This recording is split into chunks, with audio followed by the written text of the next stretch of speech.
Hi guys, good morning. Welcome to September 27, 2021 నా హిందీలో editorial చూద్దాం. ఈ వీడియోలో ఇక్కడ పోయే ముందు ఈ వీడియోని మీరు చివరి వరకు చూడండి. నచ్చితే లైక్ చేయండి, షేర్ చేయండి. మీరు ఏదైనా చెప్పాలి అనుకుంటే కింద కామెంట్ రూపంలో తెలియజేయండి. ఇంకా సబ్స్క్రైబ్ అవ్వడం ఎవరు ఉంటే సబ్స్క్రైబ్ అవ్వండి. దీంతోపాటు నేను డిస్క్రిప్షన్లో టెలిగ్రామ్ ఛానల్ ఇస్తున్నానండి. దాంట్లో జాయిన్ అవడం వల్ల మీరు ముందే హిందీ పేపర్ కావచ్చు, వొకాబులరీ వర్డ్స్ అనేవి పొందొచ్చు అనమాట. ఇక ఫస్ట్ ఆర్టికల్ వచ్చేసి బ్యాక్ ఇన్ ద గేమ్. అంటే బ్యాక్ ఇన్ ద గేమ్ అంటే ఏంటంటే ఆటలోకి తిరిగి వచ్చినట్టు అనమాట. అంటే మళ్ళీ ఒక ఆటలో నుంచి ఆడేటప్పుడు బయటకు వెళ్ళిపోయిన వ్యక్తి మళ్ళీ గేమ్ ఆడటానికి వచ్చాడు అనుకోండి, దాన్ని బ్యాక్ ఇన్ ద గేమ్ అంటారు అనమాట. India must cooperate with US on vaccines trade and leverage quad for regional stability. అంటే భారతదేశం అనేది యూఎస్తో కోఆపరేట్ సహాయ సహకారాలు అందించాలన్నమాట. దేనికోసం? వ్యాక్సిన్స్ కోసం. అంటే ఏంటి మనం వ్యాక్సిన్ ఎగుమతి దిగుమతులకు సంబంధించి, ట్రేడ్ అనమాట, వ్యాపారానికి సంబంధించి. తర్వాత ఈ క్వాడ్ అనేది ఏదైతే ఉందో, అంటే మనకు తెలుసు కదా, ఇండియా, ఆస్ట్రేలియా, యూఎస్, తర్వాత జపాన్ అనేవి 4 కలిసి క్వాడ్రిలేటరల్ గ్రూప్స్గా ఏర్పడినాయి అనమాట. దాని యొక్క పరపతిని ఇంకా అభివృద్ధి చేయడం కోసం, ఆ యొక్క రీజనల్ స్టెబిలిటీ కోసం, అంటే ఈ యొక్క ప్రాదేశికపరమైనటువంటి స్థిరత్వం కోసం క్వాడ్ అనే దాన్ని ఏర్పాటు చేశారు.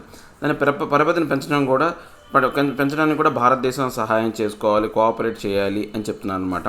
Prime minister Narendra Modi summit meeting with US president Joe Biden and his first in-person meet of the quadrilateral security dialogue mark an important step forward in India's engagement with the major global powers as it seeks to revive its economy and strategic role in the aftermath of the COVID-19 crisis.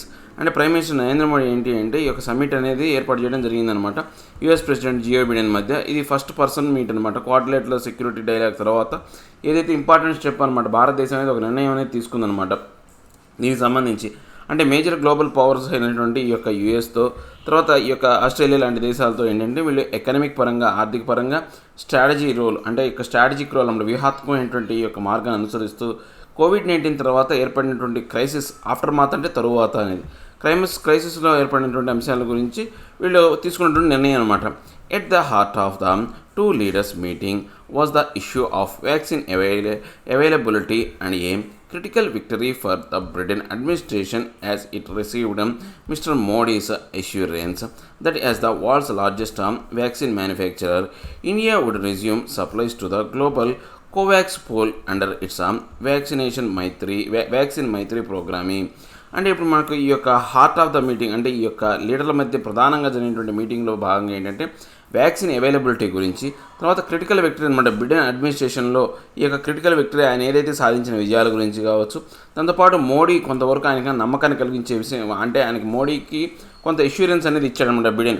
అంటే ఈ యొక్క vaccine సంబంధించినటువంటి ఈ యొక్క అంశానికి సంబంధించి Modi's assurance అనమాట ఎవరు బిడెన్ అందుకున్నాడు అనమాట. దీనికి సంబంధించి వాళ్ళ దేశానికి కూడా మన యొక్క వ్యాక్సిన్ మ్యానుఫ్యాక్చర్ చేసి ఎగుమతి చేసే విధంగా, దాంతోపాటు మనం గ్లోబల్ ప్లాట్ఫామ్ అయినటువంటి కోవాక్స్ అనే ఒక ప్లాట్ఫామ్ని తిరిగి మళ్ళీ వ్యాక్సిన్ మైత్రి ప్రోగ్రాంలో భాగంగా దాన్ని మొదలుపెట్టామన్నమాట.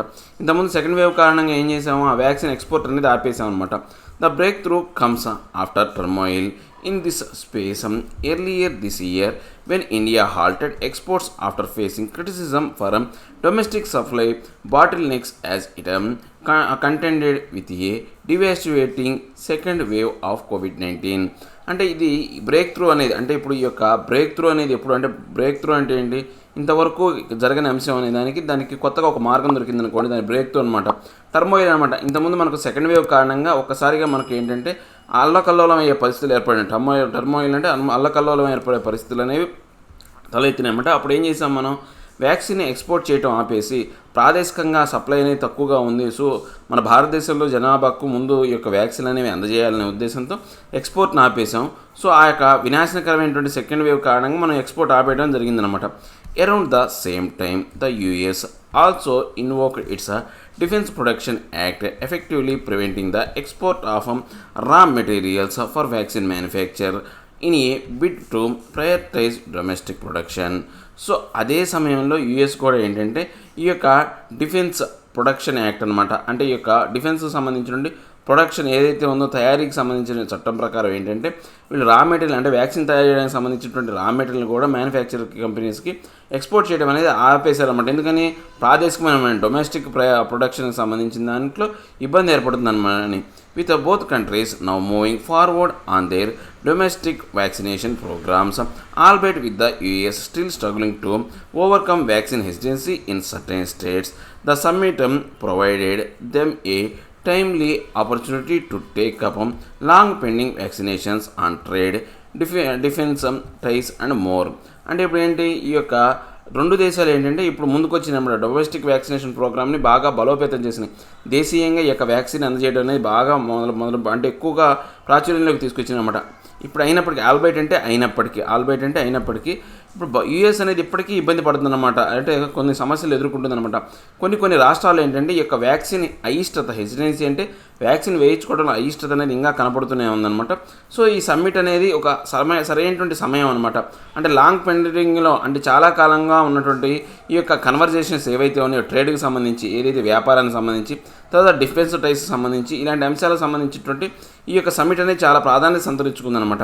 At the confluence of these two areas was the reaffirmation by Mr. Biden that India remained a major defense partner, making it a key nation with which Washington could share information and strengthen cooperation in advanced military technologies, including, for example, a recent project to co-develop air-launched unmanned aerial vehicles.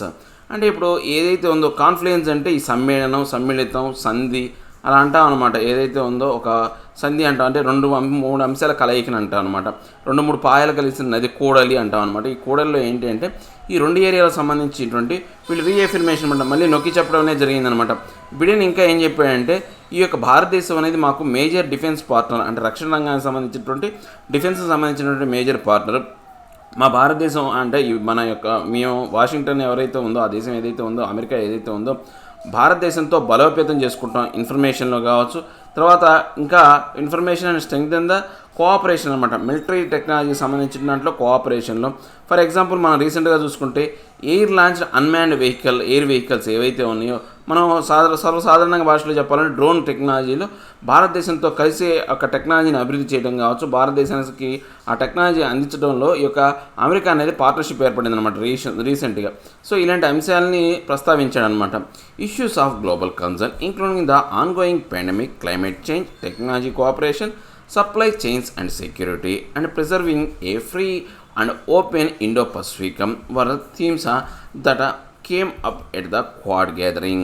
అంటే ఇప్పుడు మనకు ఇంకా issues ఇంకా ఏంటి global concerns అనమాట. ప్రపంచానికి సంబంధించినటువంటి ఆందోళన కలిగించే అంశాలు ఏంటంటే ఇప్పుడు ఆన్గోయింగ్ పెండమిక్ అనమాట. ఇప్పుడు ప్రస్తుతం కొనసాగుతున్నటువంటి ఈ యొక్క వ్యాధి కావచ్చు, క్లైమేట్ చేంజ్ పర్యావరణ మార్పు కావచ్చు, టెక్నాలజీ కోఆపరేషన్ ఏదైతే ఉందో ఈ యొక్క పరిజ్ఞానం కావచ్చు, ఈ యొక్క జ్ఞానానికి అంటే ఈ యొక్క టెక్నాలజీ అనమాట, ఈ యొక్క అభివృద్ధి చెందుతున్నటువంటి టెక్నాలజీకి సహాయ సహకారాలు అందించుకోవడం, సప్లై చైన్ అనమాట. అంటే ఏదైతే ముడి వస్తువులు కావచ్చు, సప్లై చైన్ కావచ్చు, సెక్యూరిటీ రక్షణ, తర్వాత ఈ యొక్క ఓపెన్ ఇండో పసిఫిక్ రీజియన్ని ఫ్రీగా ఓపెన్గా ఉండే విధంగా ఈ క్వాడ్ గ్యాదరింగ్లో ఏదైతే భాగాలన్నీ దీంట్లో భాగంగా అయినాయి అనమాట. ఈ ఒక్క మీటింగ్లో following on the heels of the first virtual summit of the four leaders in March 2021. This meeting built upon the intention of the Quad member nations, India, the US, Australia and Japan to ensure an Indo-Pacific region free from coercion and disputes solved in accordance with international law. అంటే ఇప్పుడు మనకు ఈ యొక్క మార్చి 2021లో వీళ్ళు ఫస్ట్గా virtual meeting అనేది జరిగిందనమాట. ఈ మీటింగ్తో ఏంటంటే ఇంటెన్షన్ అంటే వాళ్ళ యొక్క ఇంటెన్షన్ ఏదైతే ఉందో, క్వాడ్ మెంబర్స్ ఇంటెన్షన్ ఏదైతే ఉందో ఈ యొక్క ఇండియా, యూఎస్, ఆస్ట్రేలియా, జపాన్ సంబంధించిన ఇంటెన్షన్ ప్రకారం ఏంటంటే వీళ్ళు ఇండో పసిఫిక్ రీజియన్ని ఫ్రీ ఫ్రమ్ కోవర్షన్ అంటే బలాత్కారం నుంచి దాన్ని అంటే స్వేచ్ఛనివ్వాలి, బలాత్కారం జరగకుండా చూడాలి. తర్వాత వివాదాలు డిస్ప్యూట్ నుంచి కూడా డిస్ప్యూట్స్ పరిష్కరించుకోవాలి. ఇవన్నీ కూడా ఇంటర్నేషనల్ చట్టాలకు అనుగుణంగా జరిగే విధంగా చర్యలు తీసుకుంటారన్నమాట. While India has sought to disassociate its role as a member of the Quad from the recently announced Australia, UK, US partnership, there is a little doubt that the creation of a fleet of nuclear-powered submarines for Australia under the AUKUS framework will have significant positive implications on India's strategic calculus regarding the Indo-Pacific region. అంటే ఇప్పుడు మన భారతదేశం ఏం చేసిందంటే రీసెంట్గా వీళ్ళు ఏంటంటే dissociate అనమాట. అంటే అక్కుస్ అనేది ఆస్ట్రేలియా, యూకే, యూఎస్ అనేవి 3గా ఏర్పడినాయి అనమాట. దాంట్లో భారతదేశం భాగం చేసుకొని క్వాడ్ మెంబర్గా తయారవుదామంటే భారతదేశం అనేది దాంట్లో ఇంట్రెస్ట్ చూపించలేదు అనమాట. సో ఈ యొక్క అకుస్లో భాగంగా ఏంటంటే న్యూక్లియర్ పవర్డ్ అనమాట. అంటే న్యూక్లియర్ యొక్క ఏదైతే శక్తి వనరుతో నడిచే సబ్మెరీన్స్ అనేవి ఆస్ట్రేలియాకి ఆ టెక్నాలజీ అనేది ఇస్తున్నారనమాట. ఆ టెక్నాలజీ ఇవ్వడం అనేది ఇప్పుడు మన భారతదేశానికి ప్రాముఖ్యత సంతరించుకున్నటువంటి పాజిటివ్ అనమాట. అంటే ఈ యొక్క పాజిటివ్ ఇంప్లికేషన్స్ చిక్కులు అనేవి అంటే కొంతవరకు మనకు చిక్కులు ఏర్పడే అవకాశం ఉందన్నమాట. ఏది ఈ యొక్క స్ట్రాటజిక్ కాలిక్యులేషన్స్ ఏవైతే ఉన్నాయో ఇండో పసిఫిక్ రీజియన్లో దానికి సంబంధించినటువంటి చిక్కులు ఏర్పడే అవకాశం ఉందన్నమాట. From new Delhi's perspective health concerns and economic revival remain at the very apex of the policy agenda. So ఇప్పుడు న్యూఢిల్లీ యొక్క ఉద్దేశం ప్రకారం ఏంటంటే ఆరోగ్యం మరియు ఆర్థికపరమైనటువంటి ఏదైతే రివైవల్ అంటే పునరుజ్జీవించడం ఏదైతే ఉందో అది చాలా అత్యున్నతమైన ఎపెక్స్ అంటే అత్యున్నతమైనటువంటి పాలసీ ఎజెండా అనమాట. This is a time for India to rapidly deepen cooperative initiatives with the US regarding vaccines and trade and continue engaging vigorously with the Quad for regional stability. అంటే ఇప్పుడు మనకు ఇది ఒక సరైనటువంటి సమయం అనమాట. భారతదేశం అనేది ర్యాపిడ్లీ అనమాట వేగంగా ఈ యొక్క కోఆపరేషన్ ఇనిషియేటివ్ అనేది ఈ యొక్క యూఎస్తో జరగాల. దీంతోపాటు దేనికి సంబంధించి వ్యాక్సిన్ సంబంధించి కావచ్చు, ట్రేడ్ సంబంధించి కావచ్చు, తర్వాత ఈ యొక్క క్వాడ్లో ఇంకా మనం రీజనల్ స్టెబిలిటీ అనేది బలోపేతం చేసుకోవడం కోసం దాంతో ఎక్కువగా విగరస్గా అంటే చాలా దృఢంగా దాంతో ఎంగేజ్ అయి ఉండాలి. దాంతో మనం పొత్తు పెట్టుకోవాలన్నమాట. That is the optimal strategy to navigate the uncertain global ecosystem that it now finds itself in. అంటే ఇప్పుడు మనకు ఏదైతే ఉందో ఈ యొక్క ఆప్టిమల్ అనమాట అంటే అత్యంత ముఖ్యమైనటువంటి స్ట్రాటజీ అనమాట, వ్యూహం అనమాట. ఏదైతే మన యొక్క అంటే అస్థిరత్వం అనేది గ్లోబల్ ఎకోసిస్టంలో ఉంది దాన్ని మనం నావిగేట్ అనమాట, దాని యొక్క చుక్కానిలాగా దిక్సూచిలాగా చేయాలి అంటే మనం ఇలాంటి దాంట్లో ముందు ఫస్ట్ మన యొక్క వ్యూహాన్ని బలపరుచుకోవాలి అని చెప్తున్నాను అనమాట. ఏం లేదండి, ఇప్పుడు క్వాడ్ దేశాల్లో భాగంగా ఆ క్వాడ్ మీటింగ్లో భాగంగా భారతదేశానికి సంబంధించినటువంటి ప్రధాని నరేంద్ర మోడీ, యుఎస్ ప్రెసిడెంట్ అయినటువంటి జియో బిడెన్ ఇద్దరు కూడా మీటింగ్ అనేది ఏర్పాటు చేసుకున్నారు అనమాట. ఈ మీటింగ్లో భాగంగా ముఖ్యంగా ఏంటంటే ఏదైతే ఉందో టెక్నాలజీ పరమైనటువంటి, తర్వాత పర్యావరణ పరమైనటువంటి, తర్వాత ఆరోగ్యపరమైనటువంటి అంశాలు అనేవి ప్రస్తావించడం అనేది జరిగింది.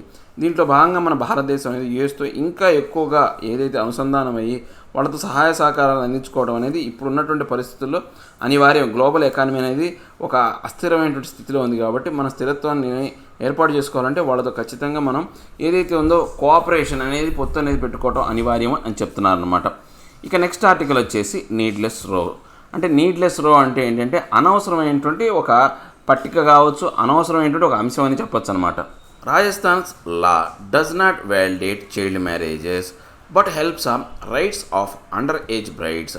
అంటే రాజస్థాన్ యొక్క కొత్త చట్టం ఏదైతే ఉందో ఈ యొక్క వ్యాలిడేట్ అనమాట, చైల్డ్ మ్యారేజెస్ని ఒప్పుకునే విధంగా అయితే ఆ చట్టం లేదు. కానీ ఆ చట్టం అనేది అండర్ ఏజ్ బ్రైడ్స్ ఏవైతే ఉన్నారో అంటే వయోపరిమితి తక్కువగా ఉన్నటువంటి ఈ యొక్క ఏదైతే బాలికలు కావచ్చు, లేకపోతే వివాహం చేసుకునే ఒక పెళ్లి కూతురు కావచ్చు, వధువు కావచ్చు, వాళ్ళ యొక్క హక్కుల్ని కాపాడే విధంగా ఉంది అని చెప్తున్నాను అనమాట. The controversy over the recent amendment to the Rajasthan compulsory registration of marriages act is unnecessary as it clearly does not amount to validating or legitimizing child marriage. అంటే ఇప్పుడు మనకు ఒక వివాదాస్పదమైనటువంటి అంశం అమెండ్మెంట్ మార్పు అనేది Rajasthan compulsory registration of marriages act అనేది ఇప్పుడు ఒక అనవసరమైనటువంటి ఒక చట్టం అయినప్పటికీ కూడా ఈ చట్టం అనేది ఎలా ఉంది అంటే ఏదైతే చైల్డ్ మ్యారేజ్ని చట్టబద్ధం చేయడం కావచ్చు, వ్యాలిడేట్ దాన్ని ఆమోదయోగ్యం చేయడం అనేది ఈ యొక్క చట్టం యొక్క ఉద్దేశం మాత్రం కాదనమాట. However the issue made by the opposition and national commission for protection of child rights May occasion a reconsideration of the legal framework dealing with child marriages that continue to take place despite a statutory prohibition. అంటే ఇప్పుడు మనకు ఏదేమైనప్పటికీ కూడా ఈ issue అనేది opposition కావచ్చు, national commission for protection of child rights అనేవాళ్ళు వాళ్ళ యొక్క అకేషన్ ప్రకారం ఈ యొక్క రీకన్సిడరేషన్ అనేది చేశారన్నమాట. లీగల్ ఫ్రేమ్వర్క్ సంబంధించి ఈ యొక్క చైల్డ్ మ్యారేజ్కి సంబంధించినటువంటి అంశాల గురించి వాళ్ళు ప్రస్తావిస్తూ ఈ యొక్క ఏదైతే ఉందో స్టాచ్యూటరీ ప్రొహిబిషన్ అనమాట, చట్టబద్ధమైనటువంటి నిషేధం ఏదైతే ఉందో దాన్ని ఉన్నప్పటికీ కూడా వీళ్ళు దీని అంశాన్ని గురించి వాళ్ళు ప్రస్తావించారనమాట. The Rajasthan law enacted in 2009 provided for compulsory registration of all marriages. So Rajasthan చట్టం అనేది ఒక ఎనాక్ట్మెంట్, ఒక చట్టం అనేది చేసిందన్నమాట 2009లో. దాంట్లో చట్టం ప్రకారం ఏంటంటే ప్రతి ఒక్క మ్యారేజీ కూడా ఖచ్చితంగా దాన్ని రిజిస్ట్రేషన్ అనేది అంటే ఏదైతే ఉందో రిజిస్టర్ చేయాలో, దాన్ని నమోదు చేసుకోవాలన్నమాట. It is largely similar to the enactments in other states and is based on the Supreme Court's verdict in Seema versus Ashwini Kumar 2007, which directed that all marriages in India should be registered. అంటే ఈ యొక్క చట్టం అనేది కొత్తగా ఏం లేదనమాట, పక్క రాష్ట్రాల్లో చట్టాలు ఏదైతే ఉందో దానికి అనుగుణంగానే ఉందన్నమాట. దాని ప్రకారం ఏంటి, సుప్రీంకోర్టు అనేది ఒక తీర్పు అనేది ఇచ్చింది. దేని ప్రకారం 2007 సీమా వర్సెస్ అశ్విని కుమార్ వర్సెస్ చట్టం ప్రకారం ఒక తీర్పు అనేది ఇచ్చిందనమాట. దీని ప్రకారం ఏంటంటే భారతదేశంలో యొక్క ప్రతి ఒక్క మ్యారేజ్ని కూడా రిజిస్టర్ చేసుకోవాలి అని చెప్పిందనమాట. The original law itself did not exclude registration of child marriages, and all that the amendment does is to change the age at which the obligation to register shift from the parents or guardians to the parties to the marriage. అంటే ఇప్పుడు మనం ఈ యొక్క చట్టం ప్రకారం ఏంటంటే ఒరిజినల్గా చెప్పాలంటే ఈ లా అనేది ఏదైతే ఉందో రిజిస్ట్రేషన్ సంబంధించినటువంటి చైల్డ్ మ్యారేజ్ ఏదైతే ఉందో వాటిని పక్కన పడేసేది కాదనమాట. కానీ దీని ప్రకారం అమెండ్మెంట్ ఏంటంటే దీంట్లో ఈ యొక్క చేంజ్ ఆఫ్ ఏజ్ అనేది జరగకుండా తర్వాత ఈ యొక్క ఆబ్లిగేషన్ ఏదైతే ఉందో అంటే రిజిస్టర్ కావచ్చు, ఈ యొక్క వాటిని నమోదు చేసుకోవడం కావచ్చు, దాంట్లో మార్పు తీసుకురావడం కావచ్చు, పేరెంట్స్ కావచ్చు, గార్డియన్స్ కావచ్చు, ఈ యొక్క పార్టీస్ ఎవరైతే మ్యారేజ్లో ఉన్నారో వాళ్ళు ఎటువంటి అవకతవకలు పాల్పడకుండా చూసే చట్టం అనమాట.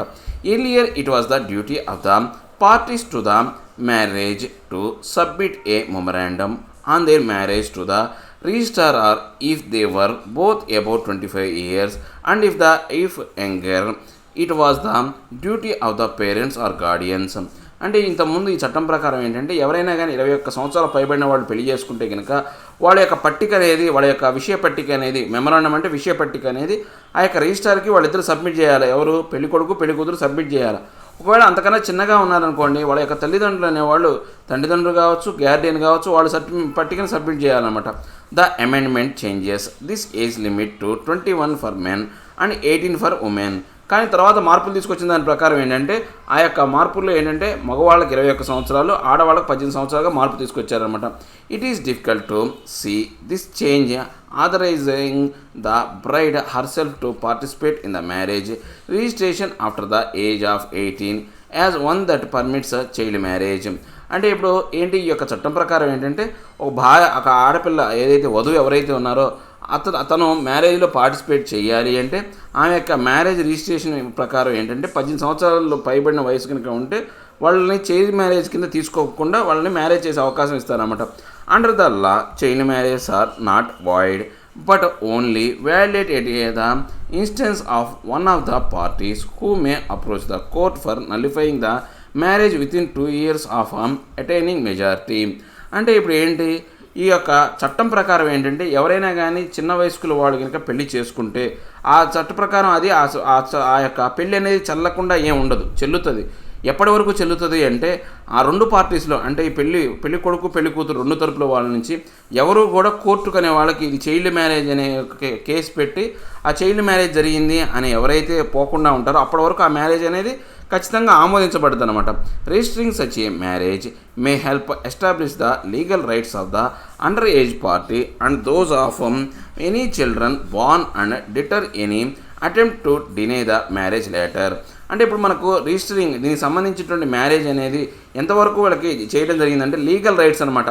అంటే అండర్ ఏజ్ పార్టీ తక్కువ వయసు కలిగిన వాళ్ళకి చిల్డ్రన్ ఎవరైతే పుట్టిన వాళ్ళు ఎవరైతే ఉన్నారో వాళ్ళని డిటర్ అనమాట, వాళ్ళకి ఏదైతే ఉందో అవరోధం కలిగించడం కావచ్చు, లేదా అటెంప్ట్ టు డినే మ్యారేజ్ లేటర్ అంటే వాళ్ళకి చిన్న వయసులో మ్యారేజ్ చేయకుండా చూసేది. ఒకవేళ వాళ్ళు ఇష్టపూరితంగా చేస్తే ఓకే, బలవంతంగా చేయకుండా చూసే అంశానికి సంబంధించిందే ఈ చట్టం అనమాట. It may even help prosecution of those solemnizing child marriages and implement provisions relating to maintenance and residence of the girl whose marriage is invalid later. అంటే ఇది దేనికి ఉపయోగపడుతుంది అంటే ఇప్పుడు ఈ మీద విచారణ జరిపి దీనికి సంబంధించినటువంటి అంశాలను ఈ చైల్డ్ మ్యారేజ్ సంబంధించినటువంటి ఈ యొక్క ప్రొవిజన్స్ అనేవి ఏదైతే ఉందో వాటిని మెయింటైన్ చేసిన తర్వాత ఆ రెసిడెన్స్ ఆఫ్ ద గాల్, ఆ గాల్ ఏవైతే ఉన్నారో మ్యారేజ్ సంబంధించినటువంటి వాళ్ళ యొక్క ఇన్వాలిడా వ్యాలిడ్ అనే దాన్ని తర్వాత చూస్తారనమాట. Nothing prevents the marriage registrar from altering the child marriage provision officer after registering the marriage. అంటే ఇప్పుడు మనం కనుక చూస్తే ఈ యొక్క ఏది ఆపలేదనమాట. మ్యారేజ్ రిజిస్ట్రార్ కావచ్చు, లేకపోతే చైల్డ్ మ్యారేజ్ ప్రొవిజన్ ఆఫీసర్ అనేవాళ్ళు ఈ యొక్క మ్యారేజ్ రిజిస్ట్రేషన్ ఎవరు ఆపలేదనమాట. One must note that there was never any specific prohibition on registering child marriages. అంటే మనం తెలుసుకోవాల్సిన అంశం ఏంటంటే ఎవరు కూడా నిషేధించలేదన్నమాట. చైల్డ్ మ్యారేజ్ని ఎవరు ఆపలేరన్నమాట. ఆ రిజిస్ట్రేషన్ కూడా ఎవరు ఆపలేరన్నమాట. Even the supreme court observed that even though registration itself could not be proof of a valid marriage as such, it would have great evidentiary value that the matters of custody of children, right of children born from the wedlock of the two persons whose marriage is registered under the age of the parties to the marriage. అంటే ఇప్పుడు supreme court observation ఏదైతే వాళ్ళు చేసిన ఈ యొక్క observation ప్రకారం కనుక మనం చూస్తే కనుక ఈ యొక్క రిజిస్ట్రేషన్ అనేది ఏదైతే ఉందో వ్యాలిడ్ మ్యారేజ్కి ప్రూఫ్ ఏం కాదనమాట. ఇప్పుడు మనం మ్యారేజ్ చేసుకొని రిజిస్ట్రేషన్ చేయించుకున్నంత మాత్రాన అది వ్యాలిడ్ మ్యారేజ్ అనేది మాత్రం మనం ప్రూఫ్గా చెప్పలేము అనమాట. ఇది ఒక ఏంటి యొక్క గ్రేట్ ఎవిడెంటరీ అంటే ఒక సాక్ష్యం లాంటిది మాత్రమే అనమాట. ఎవరికి సంబంధించినటువంటి ఈ యొక్క పిల్లలు కస్టడీ ఆఫ్ ద పిల్లలు అంటే ఎవరైనా కానీ ఇప్పుడు మ్యారేజ్ చేసుకున్నాక ఇద్దరు వ్యక్తులు మ్యారేజ్ చేసుకున్నారనుకోండి, వాళ్ళ పిల్లలు పుట్టారనుకోండి, వాళ్ళు ఆ పిల్లలు ఎవరి దగ్గర పెరగాలి అనే అంశానికి సంబంధించి ఈ యొక్క మ్యారేజ్ రిజిస్ట్రేషన్ సర్టిఫికేట్ దానిని డిజైర్ చేస్తారు. అంటే వాళ్ళిద్దరు పిల్లలకి వాళ్ళిద్దరికి పుట్టిన పిల్లలు ఎవరైతే ఉన్నారో వాళ్ళు ఎవరి దగ్గర వాళ్ళు విడాకులు తీసుకోవడం కావచ్చు, లేకపోతే ఏదైనా అంశానికి సంబంధించి వాళ్ళని ఎవరి దగ్గర కస్టడీకి సంబంధించి తర్వాత ఆ పిల్లల హక్కులు ఎవరైతే ఉన్నారో అంటే ఈ యొక్క మ్యారేజ్ బంధం వెడ్లాక్ అంటే మ్యారేజ్ బంధం ద్వారా మ్యారేజ్ బంధం ద్వారా ఇద్దరు పెళ్లి చేసుకుంటే కనుక ఆ మ్యారేజ్ సంబంధించినటువంటి ఆ యొక్క పార్టీకి సంబంధించిన పిల్లలకి వాళ్ళ యొక్క హక్కుల గురించి తర్వాత వాళ్ళ యొక్క ఏజ్ గురించి ఆ అంశాన్ని ప్రస్తావించడానికి మాత్రమే ఈ మ్యారేజ్ సర్టిఫికేట్ అనేది ఉపయోగపడుతుంది అనమాట.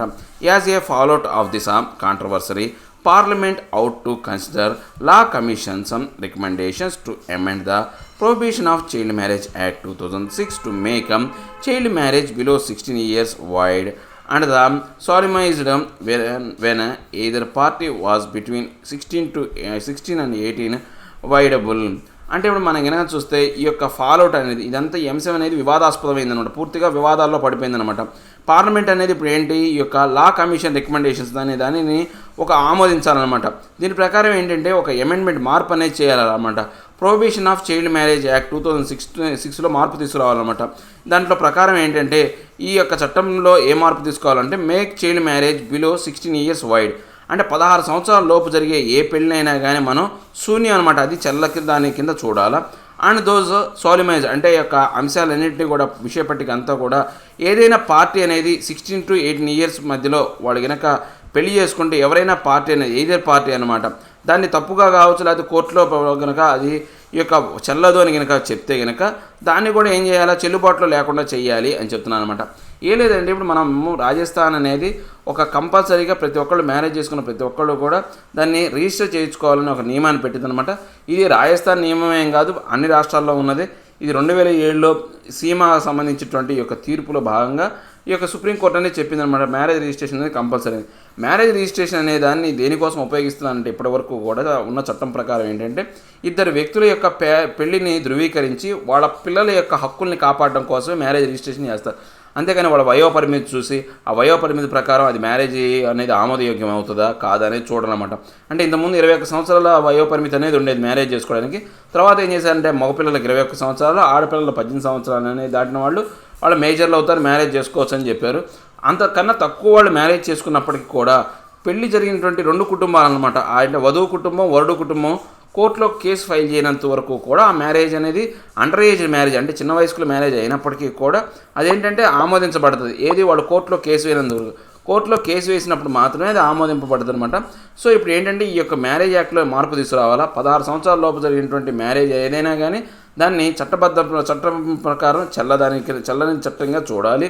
లేకపోతే 16 నుంచి 18 సంవత్సరాల మధ్య ఏదైనా మ్యారేజ్ జరిగినా ఈ 2 కుటుంబాలు ఎవరు కూడా కోర్టును ఆశ్రయించినంత వరకు ఆ మ్యారేజ్ అనేది ఆమోదయోగ్యమైనటువంటి మ్యారేజ్గా చూడాలి అని చెప్తున్నారు అనమాట. సో మార్పు తీసుకురావాలా, ఈ యొక్క 2006కు సంబంధించినటువంటి చైల్డ్ మ్యారేజ్ యాక్ట్ని మార్పు తీసుకురావాలా అని చెప్పేసి చెప్తున్నారు అనమాట.